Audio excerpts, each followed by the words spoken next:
Halo Sobat Alur Cerita, bagaimana kabar kalian? Semoga tetap semangat ya. Kali ini kita akan membahas film zombie versi Indonesia. Diceritakan sebuah pabrik jamu wangi waras baru saja memproduksi sebuah jamu awet muda yang diberi nama Abadi Nanjaya. Sebelum diedarkan ke pasaran, jamu itu pun akan diberikan untuk pertama kalinya kepada pemilik saham terbesar pabrik tersebut, yaitu Bapak Sadimin dan Ibu Grace. Pak Sadimin merupakan pria kaya raya, meskipun sudah tua, tapi Pak Sadimin memiliki istri yang cantik dan masih muda bernama Karina. Pak Sadimin memiliki dua anak. Putri Pak Sadimin bernama Kenes, yang sudah menikah dengan Rudi, dan juga telah memiliki seorang anak laki-laki bernama Rehan, sedangkan putra Pak Sadimin bernama Bambang. Bambang merupakan seorang pengangguran yang kerjanya sehari-hari hanya bermain game. Pak Sadimin berniat menjual pabriknya. Dikarenakan ia yang sudah ingin pensiun, ia berencana kelak hasil penjualan pabrik itu bisa ia berikan pada istri dan kedua anaknya.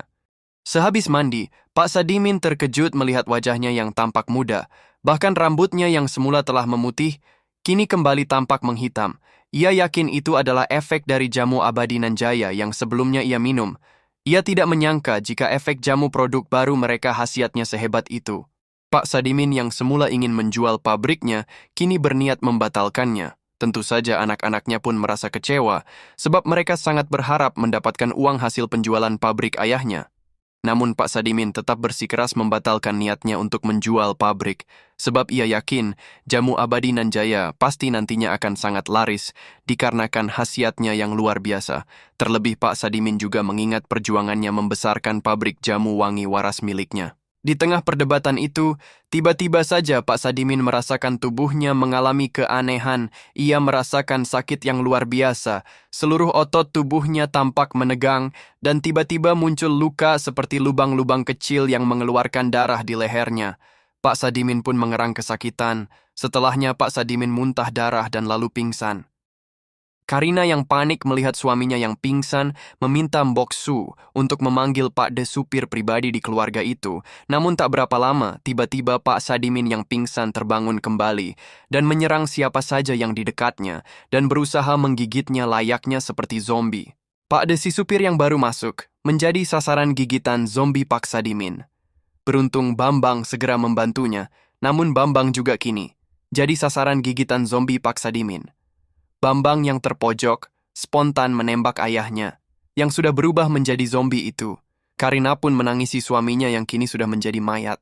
Si supir yang ketakutan buru-buru kabur dan pergi dari rumah itu, sementara Kenes dan Bambang masih bingung dengan semua yang terjadi.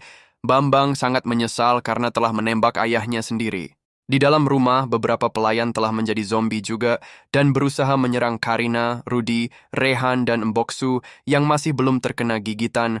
Mereka pun berlari keluar rumah untuk menyelamatkan diri.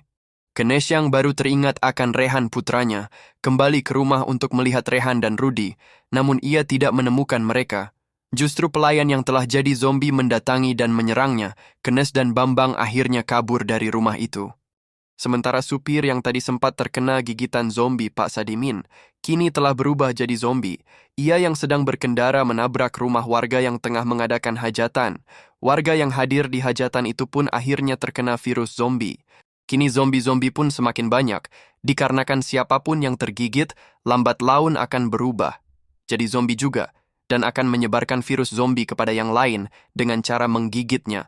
Sementara Karina, Rudi beserta Mboksu dan Rehan kini sudah dekat dengan lokasi warga yang hajatan tersebut.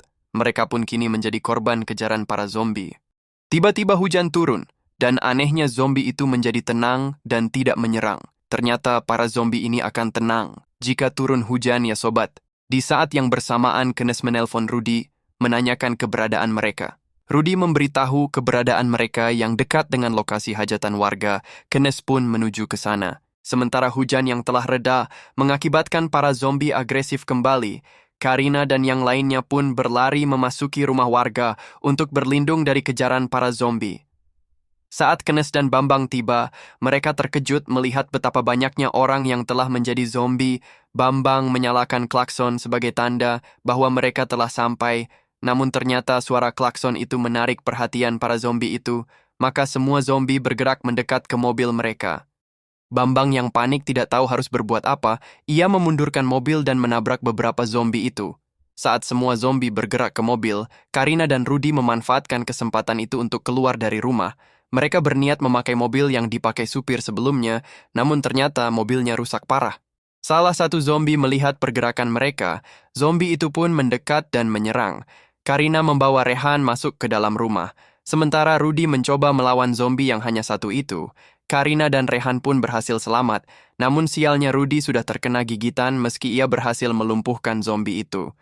Rudy yang sadar jika lambat laun ia akan berubah menjadi zombie juga. Rudy mendekati anaknya Rehan. Rudy meminta maaf jika selama ini ia menjadi ayah yang tidak sempurna. Sementara di luar Kenes dan Bambang yang masih terus bertarung melawan kawanan zombie. Sebab kini zombie itu pun semakin banyak. Setelah sebuah truk yang membawa penumpang ikut diserang zombie, hingga akhirnya mereka sampai di sebuah polsek, mereka pun masuk untuk meminta bantuan.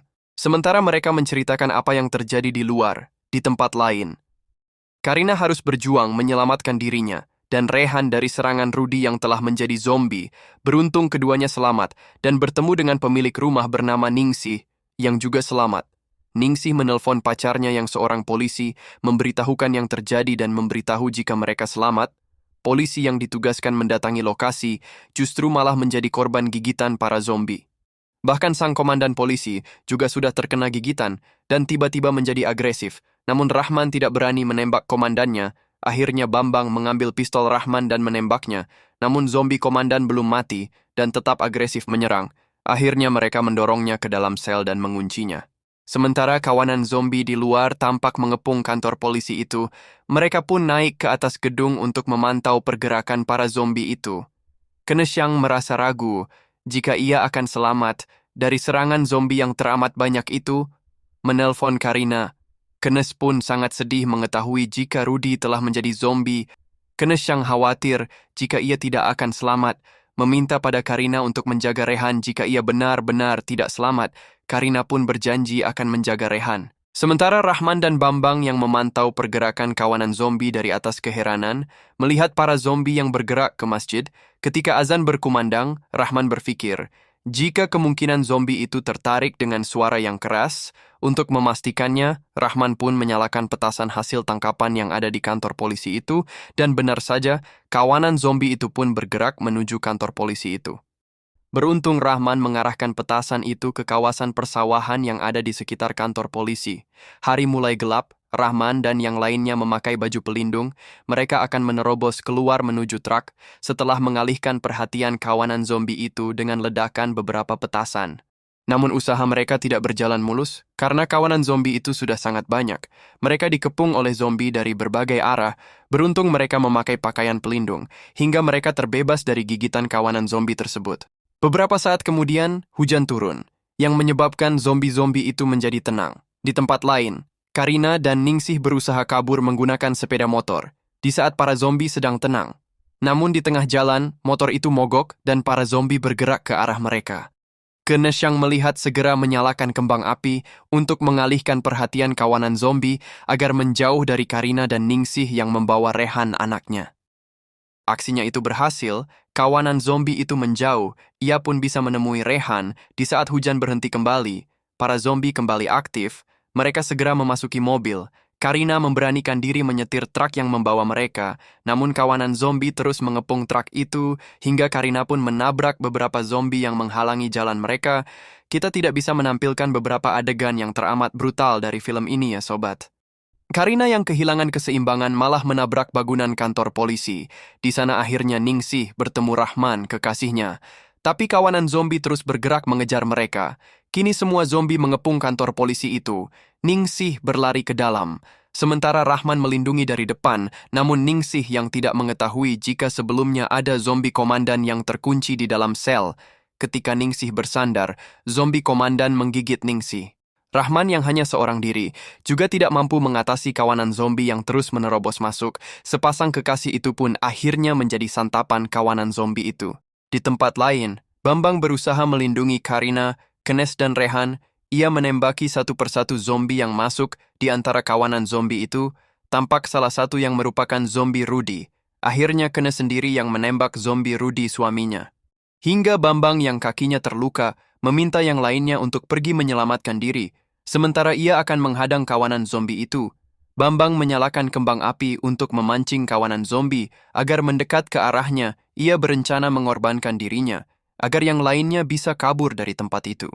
Bambang membuat sebuah ledakan besar untuk memusnahkan kawanan zombie di kantor polisi itu. Kenes tersadar jika ia telah tergigit oleh zombie. Ia meminta agar Karina membawa Rehan pergi sejauh mungkin.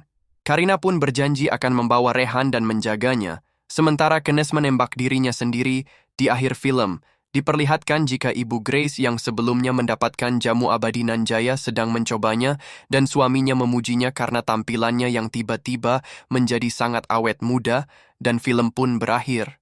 Oke sobat, demikian alur cerita film kita kali ini. Mohon maaf jika ada kesalahan kata. Sampai jumpa di konten kita selanjutnya. Wassalamualaikum warahmatullahi wabarakatuh.